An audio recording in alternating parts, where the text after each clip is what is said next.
The Woodman and his wife. Once upon a time, there lived an old woodman and his wife in a tiny little hut near the edge of the forest. Now, a very rich man had his orchard near their home, so close, in fact, that the boughs of a big pear tree hung right over their yard.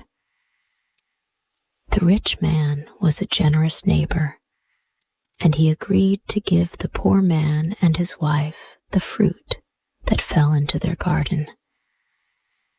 So the old woodman and his wife watched with hungry eyes as the pears ripened in the sunshine. How I wish that a windstorm would come and let those pears drop on our side of the fence, said the old woman. Yes, agreed the old man.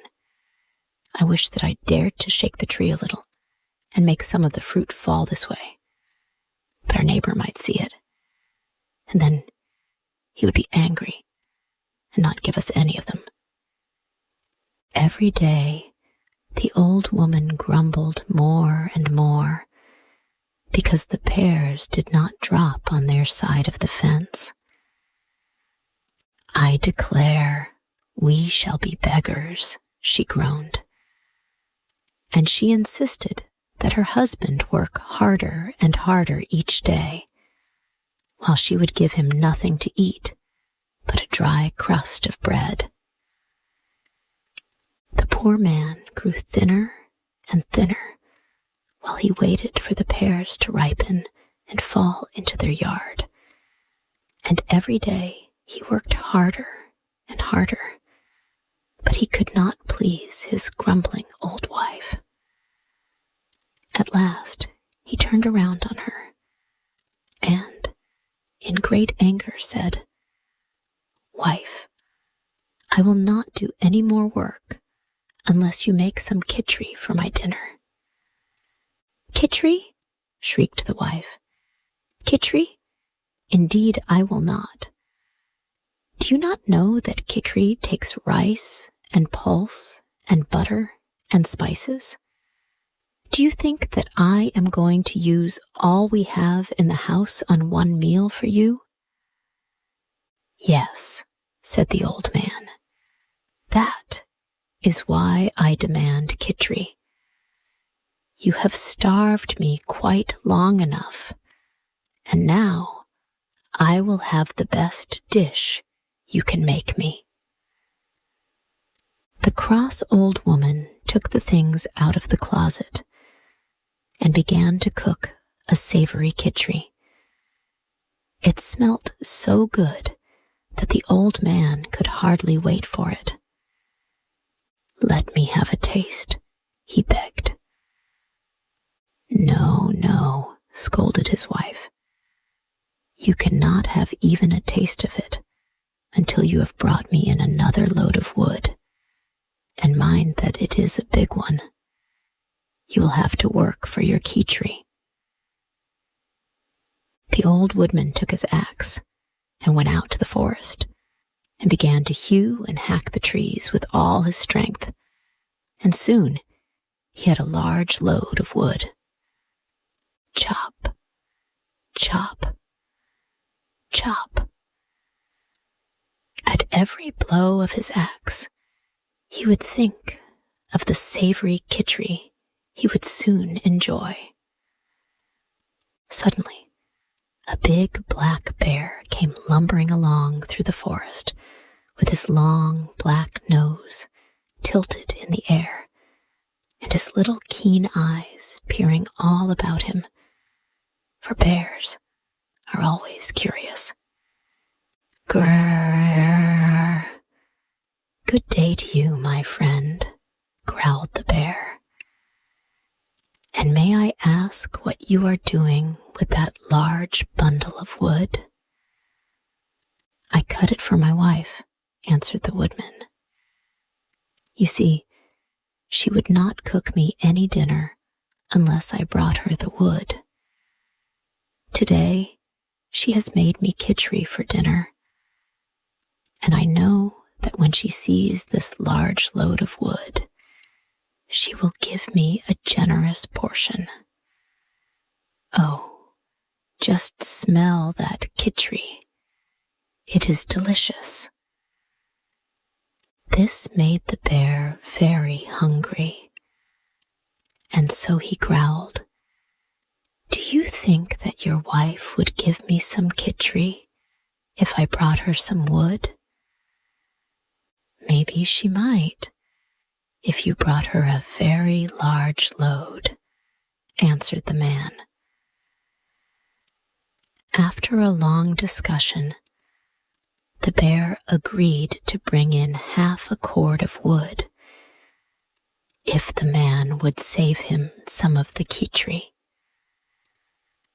"Half a cord is a very large load of wood," grumbled the bear. "But there is saffron and rice and pulse and butter in the khichdi. It is a very expensive dish," said the woodman. The bear licked his chops at this, and his bright little eyes gleamed with greed. "It is a bargain," he cried. "I will bring you half a cord of wood, so go home and tell your wife to keep the khichdi hot, for I shall be with you soon." The woodman went home and told his wife about his bargain with the bear. "Half a cord of wood is good pay for a share of our dinner," said the man. Now the wife knew that her husband had made a good bargain with the bear, but she always found fault and grumbled about everything. So she began to scold the old man. "You should have made a better bargain with the bear. Bears are always greedy," she stormed. "You know that he will gobble up all the khichdi before we have had a mouthful. Do you think your wife would give me some khichdi if I brought her some wood? Do you think your wife would give me some khichdi if I brought her some wood?" When the woodman heard this, he grew quite pale. "Don't you think that we had better begin now and have a fair start before the bear comes?" he asked. So they squatted down upon the floor mat with the big brass pot of khichdi placed between, and began to eat and eat as fast as they could. "Yum, yum, yum. This khichdi is good," mumbled the man as he crammed his mouth full. "But we must remember to leave some for the bear, wife." "Yes, certainly, certainly," replied the woman, helping herself to more. "We must leave some for that poor hungry bear." But they went right on eating and eating until there was not a single mouthful left in the pot. "What shall we do now when the bear comes?" cried the woodman. "It is all your fault, wife, for suggesting that the bear would eat it all." "My fault, indeed," shrieked the wife. "You suggested that we begin to eat before the bear came in, and you ate twice as much as I did." "No, I did not."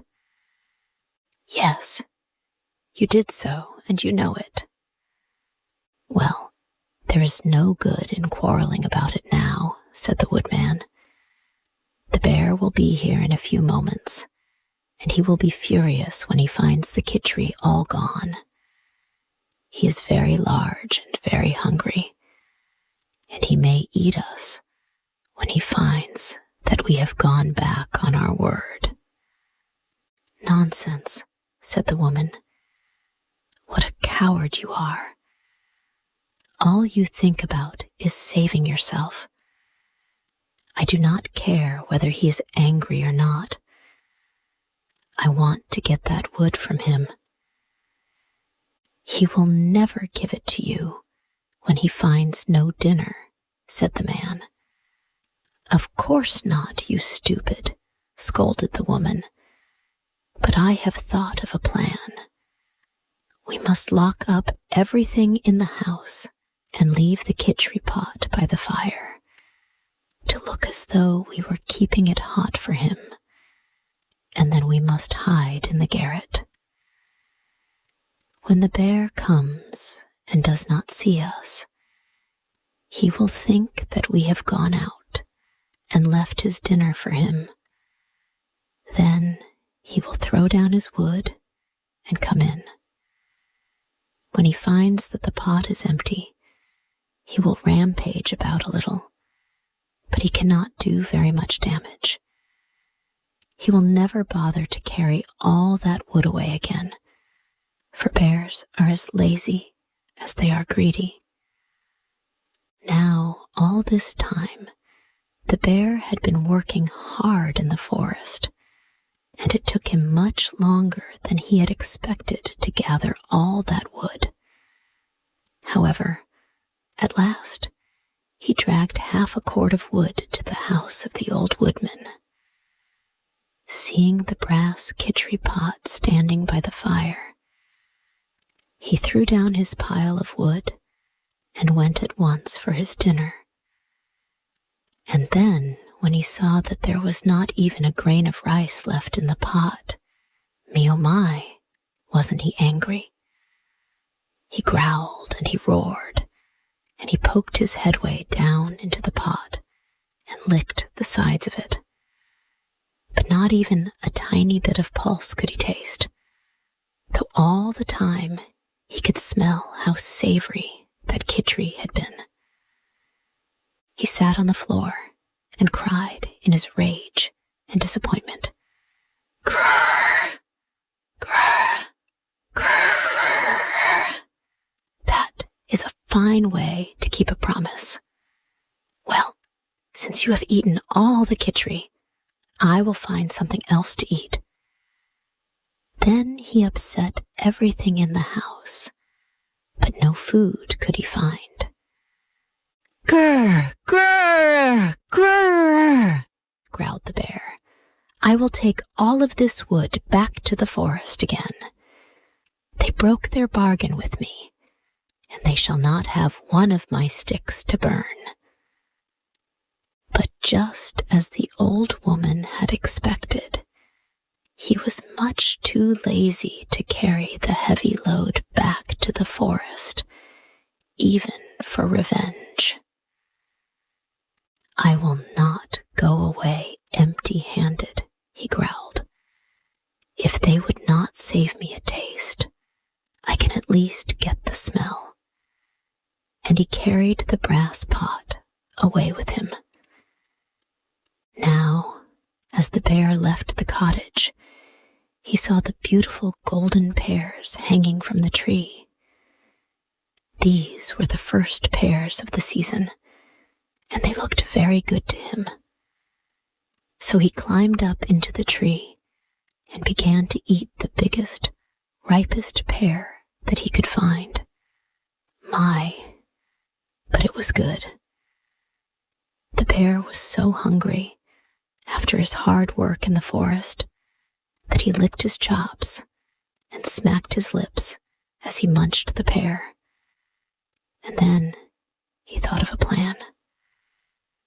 "I shall take these pears home with me and sell them to the other bears in the forest, and with the money I can buy all the kitchery that I can eat." "Ha, ha, ha," laughed the bear. "I shall have the best of the bargain after all. I will fool that old woodman and his wife, and they will not have even so much as a taste of one." Then the bear began to gather the ripe pears as fast as he could and put them into the big brass pot. But whenever he came to an unripe pear, he would shake his head and say, "No one will buy this green one, yet it is a shame to waste it." So he would pop the green pear into his own mouth and gobble it up, though he made wry faces as he ate. Now, all this time, the woodman and his wife had been hiding in the garret, and the woodman's wife was peeking through a little crevice, watching the bear. When she saw how furious he was, she held her breath for fear he would discover them. When he climbed the tree and was eating the pears, she was angry at losing their share of the fruit, but she was too terrified to call out. At last, from the excitement and the dust in her hiding place, she could hold in no longer, and just when the bear had filled the pot with ripe golden pears, out she came with a most tremendous sneeze. "Ah, che-oo, che-oo." The bear was startled by this sound, so much like the explosion of a gun, and off he lumbered into the forest, dropping the kitchery pot in the yard as he ran. Now, as the pot had dropped into their yard, the woodman and his wife got all the pears, as well as the kitchery they had eaten, and half a cord of wood, while the poor bear got nothing but a very bad stomachache from eating unripe fruit. So that was the end of the bear's bad bargain.